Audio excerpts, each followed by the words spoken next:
नाजरीन, हम आपको एक बेहद अफसोसनाक वाक़े की ख़बर बताने जा रहे हैं जो कि एक तालीमी निज़ाम से है।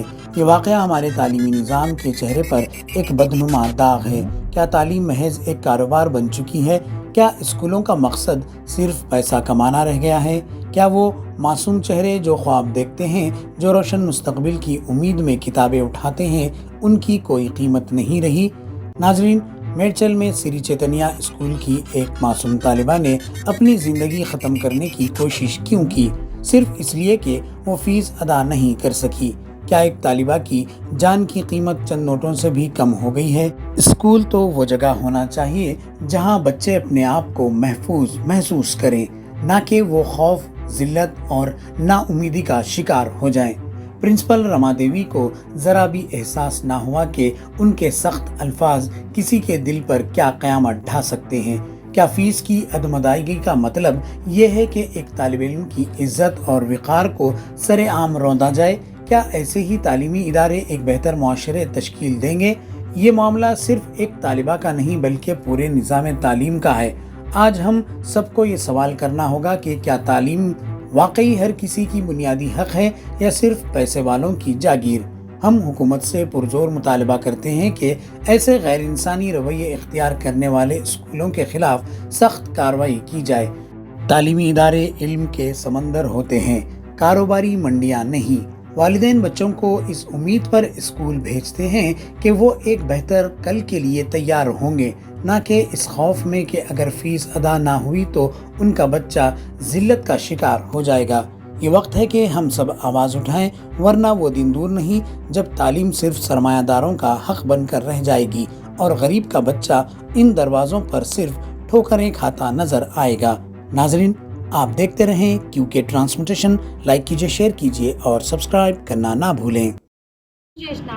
ఫీజు కట్టకపోతే పేరెంట్స్ని ఇబ్బంది పెట్టాలి. నేను ఏం చేసినాను, అందరి ముందు నన్ను ఇన్సల్ట్ చేసిందని స్కూల్ కాడ నుంచి ఏడ్చుకుంటూ వచ్చింది. మా ఇంట్లో పని ఉంటుంది, పోలమ్మ అని ఉంటుంది. పోలమ్మకు కూడా చెప్పింది. పోలమ్మ ప్రిన్సిపల్ మేడం నన్ను చాలా టచ్ చేయాలి. నేను నైటీ మీదనే ఉన్నా. వెళ్దాం పా ప్రిన్సిపల్ కాడికి, నేను మాట్లాడతాను. ఆమెకి ఎవరు ఇచ్చారు నేను మన తిట్టే ఫీజుల గురించి నేను చెప్తాను. నా బిడ్డ చాలా డిప్రెషన్గా ఫీల్ అయ్యి సూసైడ్ చేసుకున్నాను. యశోదలో అడ్మిట్ అయింది. పేరు అఖిల. వెంటిలేటర్ ఇంతకుముందు ఇంతకుముందు ఏమన్నా ఇట్లా అసలు నా బిడ్డ అంత అట్లాంటి ఆలోచన కూడా ఉండదు. అంటే ఇంతకుముందు స్కూల్స్ ఇట్లా ఏమన్నా చేసిరని చెప్పారా? ఏమన్నా నాకేం వీళ్ళు ఇబ్బంది పెడతారు, ప్రిన్సిపల్ మేడం ఇబ్బంది పెట్టిందని చెప్పింది. 3 రోజుల నుంచి ఏడ్చింది, రోజు ఏడ్చింది. మేము అక్కడంటే కూడా మా ఫ్రెండ్స్ ముందు ప్రిన్సిపల్ మేడం నువ్వు తింటే మా ఫ్రెండ్స్ ముందు బరువు పోయినట్టు అనిపించింది. వద్దు, నువ్వు పోమాకు మమ్మీ, నీ కోపం ఎక్కువ, నువ్వు పోమాకు. ఏ రోజు కూడా నా పిల్లలు 2 years నుంచి చదువుతున్నా ఎప్పుడు కూడా ఒక మేడం ఒక మాట అన్నదాన్ని కాదు, ఒకరిని ఒక మాట అనేదాన్ని కాదు. నా పిల్లలతో పాటు వేరే పిల్లలకు కూడా బాక్సులు పంపించిన. నాది మామూలు పొజిషన్ అయినా పిల్లలకి అన్నం లేని పిల్లలు కూడా చాలా మంది అన్నం. 10th class చదువుతున్నాను. ఇంటి పక్కన వాళ్ళకి, బిల్డింగ్ వాళ్ళకి, అపార్ట్మెంట్ వాళ్ళు అందరూ చెప్పింది ప్రిన్సిపల్ ఫీజు గురించి నన్ను ఇబ్బంది చేస్తుంది. మా ఇంటి పని కూడా చెప్పింది. 90,000 90,000 ఇవ్వ కట్టాలన్నారు. లాస్ట్ ఇయర్ కొంచెం పెండింగ్ ముందు మొత్తం కలిసి మనకు 22,000 ఇచ్చిన. అయితే ఇంగ్లీష్లో తక్కువ మార్కులు వచ్చినాయని లాస్ట్ 1 month 2 months క్రితం బాబుని టార్చర్ చేశాను. బాబు డిప్రెషన్లోకి వెళ్ళిపోయింది.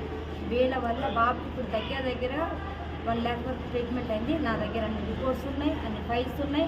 నేను బంజారా హిల్స్ సైకాలజిస్ట్ ఆశా హాస్పిటల్లో చూపిస్తున్నా, డాక్టర్ చైతన్య దగ్గర చూపిస్తున్నాను.